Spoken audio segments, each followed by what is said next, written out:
ಯಾಕಿಷ್ಟೊಂದು ಬೇಜಾರು ಮಾಡ್ಕೊಂಡಿದ್ಯಾ? ಪ್ರತಿಯೊಂದರಲ್ಲೂ ಪಾಸಿಟಿವಿಟಿ ಅನ್ನೋದು ಇದ್ದೇ ಇರುತ್ತೆ. ನಿನಗೆ ನೆನಪಿದ್ಯಾ ನಿನ್ನೆ ರಾತ್ರಿ ರಾಮ್ ಸರ್ ಏನು ಹೇಳಿದ್ರು ಅಂತ? ನಿನ್ನ ಪ್ರಾಜೆಕ್ಟಲ್ಲಿ ನಾನು ಕೆಲಸ ಮಾಡಬೇಕು ಅಂತ. ನೀನು ಅದ್ರ ಮೇಲೆ ಜಾಸ್ತಿ ಫೋಕಸ್ ಮಾಡು, ಎಲ್ಲ ಒಳ್ಳೇದೇ ಆಗುತ್ತೆ. ರಾಮ್ ಸರ್ ಆದಷ್ಟು ಬೇಗ ಹುಷಾರಾಗ್ತಾರೆ. Don't worry. ನೀನು ಈ ಪ್ರಾಜೆಕ್ಟ್ನ ಸಕ್ಸಸ್ಫುಲ್ ಆಗಿ ಮಾಡಿ ಮುಗಿಸಿದ್ರೆ ಅವರಿಗೆ ನೀನು ಕೊಡೋ ಬೆಸ್ಟ್ ಗಿಫ್ಟ್ ಆಗಿರುತ್ತೆ. ಪ್ರೀತು, ರಾಮ್ ಸರ್ ನಿನ್ ಮೇಲೆ ತುಂಬಾ ಹೋಪ್ಸ್ ಇಟ್ಕೊಂಡಿದ್ದಾರೆ. ಅವ್ರಿಗೆ ಹುಷಾರಿಲ್ದಿರೋ ಸಮಯದಲ್ಲಿ ನೀನ್ ಯಾವುದೋ ಮೂಲೆನಲ್ಲಿ ಕೂತು ಅಳ್ತಾ ಇರ್ಲಿ ಅಂತ ಅವ್ರು ಬಯಸಲ್ಲ, ಧೈರ್ಯದಿಂದ ಮುನ್ನುಗ್ಲಿ ಅಂತ ಬಯಸ್ತಾರೆ. ನಿನ್ ಮೇಲೆ ತುಂಬಾನೇ ನಂಬಿಕೆ ಇಟ್ಕೊಂಡಿದ್ದಾರೆ. ಅವ್ರ ನಂತರ ಈ ಕಂಪನಿಗೆ ಬಾಸ್ ಆಗೋದು ನೀನೇ. ಸೊ ನೀನೀಗೆ ಅಳ್ತಾ ಕೂತ್ಕೊಳ್ಳೋ ಬದಲು, ಧೈರ್ಯ ಗೆಡದೆ ಇರೋ ಬದಲು ಧೈರ್ಯದಿಂದ ಆರಾಮಾಗಿರು, ಎಲ್ಲ ಸರಿ ಹೋಗುತ್ತೆ.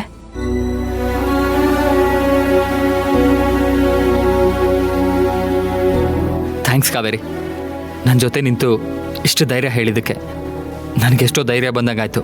Thank you so much. ನೀನು ಹೇಳ್ದಂಗೆ ನನ್ನ ಪ್ರಾಜೆಕ್ಟ್ ಬಗ್ಗೆ ಹೆಚ್ಚು ಕಾನ್ಸಂಟ್ರೇಟ್ ಮಾಡ್ತೀನಿ. ಓಹ್ ಕಾವೇರಿ, ಯಾವಾಗ ಬಂದ್ಯಮ್ಮ? ಈಗ ತಾನೇ ಬಂದೆ ಮೇಡಮ್. ಪ್ರೀತು ಕಾಲ್ ಮಾಡಿ ವಿಷಯನೆಲ್ಲ ನನಗೆ ತಿಳಿಸ್ತಾ.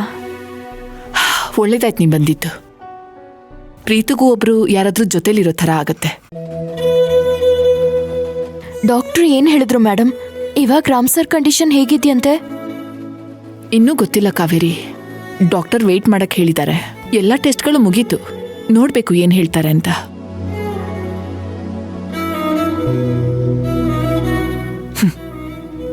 ನೋಡು ನಿಮ್ ರಾಮ್ ಸರ್ಗೆ ಯಾವ ಸ್ಥಿತಿ ಬಂತು ಅಂತ.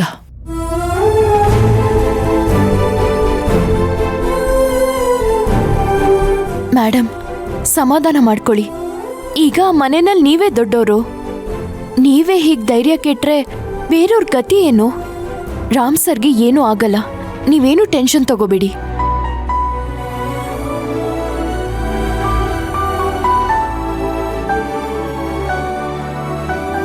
ಪ್ರೀತು, ನೀನ್ ಮನೆಗೆ ಹೋಗಿ ಊಟ ಮಾಡಿ ಫ್ರೆಶ್ ಅಪ್ ಆಗಿ ಸ್ವಲ್ಪ ರೆಸ್ಟ್ ಮಾಡ್ಬಿಟ್ ಬಾ. ನಾನು ಸಂಜೆವರೆಗೂ ಇಲ್ಲೇ ಇರ್ತೀನಿ. ಪರವಾಗಿಲ್ಲ ಅಕ್ಕ, ನಾನು ಇಲ್ಲೇ ಇರ್ತೀನಿ. ಮನೆಗೆ ಹೋಗಾದ್ರೂ ಏನು ಮಾಡಲಿ? ಡ್ಯಾಡಿ ಪರಿಸ್ಥಿತಿಲಿ ಇರಬೇಕಾದ್ರೆ ಹೇಗೆ ರಿಲ್ಯಾಕ್ಸ್ ಆಗಲಿ?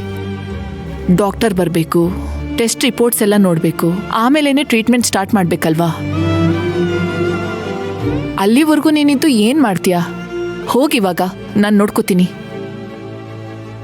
ಹೌದು ಪ್ರೀತು, ಮೇಡಮ್ ಹೇಳ್ತಿರೋದು ಸರಿಯಾಗೇ ಇದೆ. ನೀನ್ ಮನೆಗೆ ಹೋಗು.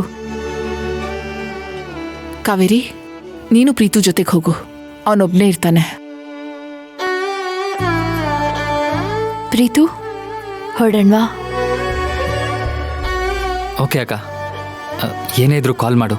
ಏನಾದರೂ ಅರ್ಜೆಂಟ್ ಇದ್ದರೆ ನಾನು ತಕ್ಷಣ ಬರ್ತೀನಿ. ಆಯ್ತು, ನೀನು ಹೋಗಿ ಊಟ ಮಾಡಿ ಫ್ರೆಶ್ ಅಪ್ ಆಗಿ ರೆಸ್ಟ್ ಮಾಡ್ಬಿಟ್ ಬಾ, ಓಕೆನಾ?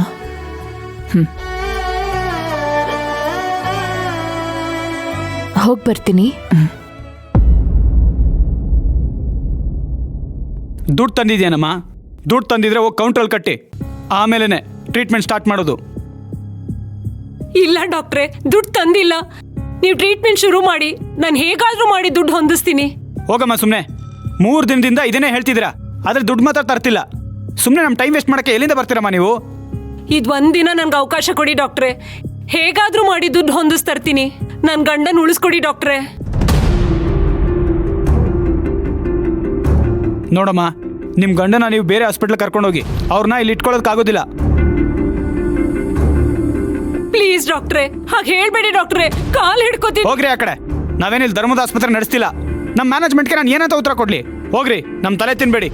ಡಾಕ್ಟರ್, ಏನು ಪ್ರಾಬ್ಲಮ್? ಇವ್ರ ಯಜಮಾನ್ರಿಗೆ ಆಕ್ಸಿಡೆಂಟ್ ಆಗಿ ಅವ್ರನ್ನ ಇಲ್ಲೇ ಸೇರಿಸಿದ್ರು. ಸೇರಿಸೋವಾಗಲೇ ನಮ್ಮ ಹಾಸ್ಪಿಟ್ಲು ಫೀಸ್ ಬಗ್ಗೆ ಅವ್ರಿಗೆ ಹೇಳಿದ್ವಿ. ನಿಮಗೆ ಹಾಸ್ಪಿಟ್ಲು ಫೀಸ್ನ ಕಟ್ಟೋಕ್ಕಾದ್ರೆ ಮಾತ್ರ ಸೇರಿಸಿ, ಇಲ್ಲ ಅಂತಂದರೆ ಬೇರೆ ಹಾಸ್ಪಿಟ್ಲಿಗೆ ಸೇರಿಸಿ ಅಂತ ಹೇಳಿದ್ವಿ. ಆದರೆ ಇವರು ನಾನು ಹೇಗೋ ಅರೇಂಜ್ ಮಾಡಿ ದುಡ್ಡು ಕಟ್ತೀನಿ ಅಂತ ಹೇಳಿದ್ರು. ಏನೋ ರಿಕ್ವೆಸ್ಟ್ ಮಾಡ್ಕೊಂಡ್ರಲ್ಲ ಅಂತ ಹ್ಯುಮ್ಯಾನಿಟಿ ರೂಲ್ಸ್ ಮೇಲೆ ನಾವು ಅಡ್ಮಿಟ್ ಮಾಡ್ಕೊಂಡ್ವಿ. ಆದರೆ 3 ಡೇಸ್ ಆಯಿತು ಆ ಮನುಷ್ಯನ ಅಡ್ಮಿಟ್ ಮಾಡಿ, ಇದುವರೆಗೂ ದುಡ್ಡು ಕೊಟ್ಟಿಲ್ಲ, ಬಿಲ್ಲು ಸೆಟಲ್ಮೆಂಟ್ ಮಾಡಿಲ್ಲ.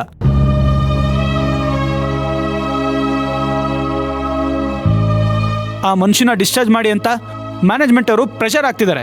ನಾವು ತಾನೇ ಏನು ಮಾಡೋಕ್ಕಾಗುತ್ತೆ ಸರ್? ನಿಮಗೆ ದುಡ್ಡು ಅರೇಂಜ್ ಮಾಡಕ್ ಆಗ್ತಿಲ್ವಾ? ನಾವು ತುಂಬಾ ಕಷ್ಟದಲ್ಲಿದ್ದೀವಿ ಸರ್. ಅವ್ರು ಇತ್ತೀಚೆಗಷ್ಟೇ ಪಾರ್ಟ್ನರ್ಶಿಪ್ ಮೇಲೆ ಕಾಫಿ ಕೆಫೆ ಬಿಸ್ನೆಸ್ ಓಪನ್ ಮಾಡಿದ್ರು. ಅದಕ್ಕೆ ಇದ್ಬದ್ ದುಡ್ಡೆಲ್ಲ ಸುರಿದ್ರು. ಈಗ ನೋಡಿದ್ರೆ ನಮ್ಮ ಹತ್ರ ದುಡ್ಡಿಲ್ಲ. ಅವ್ರಿಗೆ ಹೀಗಾಗಿದೆ.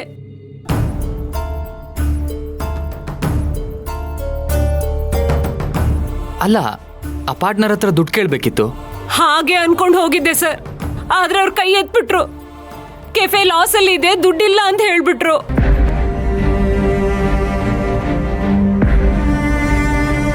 ಆದ್ರೆ ಅವ್ರು ಸುಳ್ಳು ಹೇಳ್ತಿದ್ದಾರೆ. ಅವ್ರ ಹತ್ರ ದುಡ್ಡಿದೆ, ಆದ್ರೂ ಕೊಡ್ತಿಲ್ಲ. ನನಗೆ ನನ್ನ ಮಗುಗೆ ಅವರೇ ಆಧಾರ ಸರ್. ಅವ್ರಿಗೇನಾದ್ರೂ ಹೆಚ್ಚು ಕಡಿಮೆ ಆದ್ರೆ ನಾನು ನನ್ನ ಮಗಳನ್ನ ಕಟ್ಕೊಂಡು ನದಿಗೋ ಬಾವಿಗೋ ಹಾರ್ಬೇಕಾಗತ್ತೆ.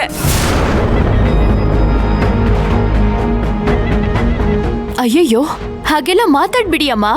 ಏನೇ ಕಷ್ಟ ಬಂದ್ರೂ ಎದುರಿಸ್ಬೇಕೆ ಹೊರತು ಸಾಯೋ ಯೋಚನೆ ಮಾಡಬಾರ್ದು. ನಾನೇನ್ ಮಾಡ್ಲಿ ಮೇಡಮ್? ಇವ್ರು ಬೇರೆ ಬೇರೆ ಹಾಸ್ಪಿಟ್ಲಿಗೆ ಕರ್ಕೊಂಡು ಹೋಗು ಅಂತ ಹೇಳ್ತಿದ್ದಾರೆ. ಇರೋದ್ ನಾನೊಬ್ಳೆ. ನಾನು ಹೇಗ್ ಕರ್ಕೊಂಡು ಹೋಗ್ಲಿ? ಅಲ್ಲಾದ್ರೂ ದುಡ್ಡು ಕಟ್ಲೇಬೇಕಲ್ವಾ? ಅಮ್ಮ, ಸಮಾಧಾನ ಮಾಡ್ಕೊಳ್ಳಿ. ಡಾಕ್ಟರ್, ಇವ್ರ ಪೆಂಡಿಂಗ್ ಅಮೌಂಟ್ ಎಷ್ಟಿದೆ?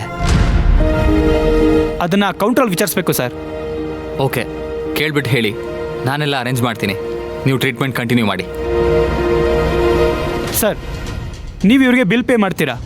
ಇವ್ರು ನಿಮಗೆ ಪರಿಚಯನಾ? ಪರಿಚಯನೇ ಇರಬೇಕು ಅಂತೇನಿಲ್ಲ. ಅವ್ರ ಪಾಪ ತುಂಬ ಕಷ್ಟದಲ್ಲಿದ್ದಾರೆ, ಅದಕ್ಕೋಸ್ಕರ.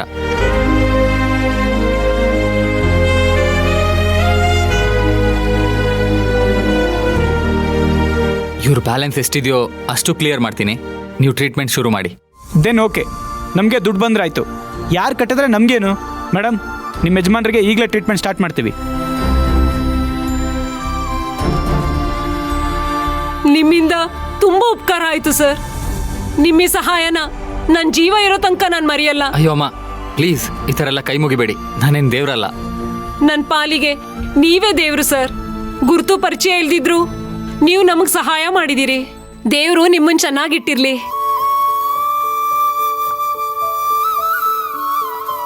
ಆದಷ್ಟು ಬೇಗ ನಿಮ್ಮ ಅಮೌಂಟ್ನ ರಿಟರ್ನ್ ಮಾಡ್ತೀನಿ ಸರ್. ಇಟ್ಸ್ ಓಕೆ ಅಮ್ಮ. ಮೊದಲು ನೀವು ನಿಮ್ಮ ಯಜಮಾನ್ರನ್ನ ನೋಡ್ಕೊಳ್ಳಿ. ಪರವಾಗಿಲ್ಲ, ನೀವು ಹೊರಡಿ.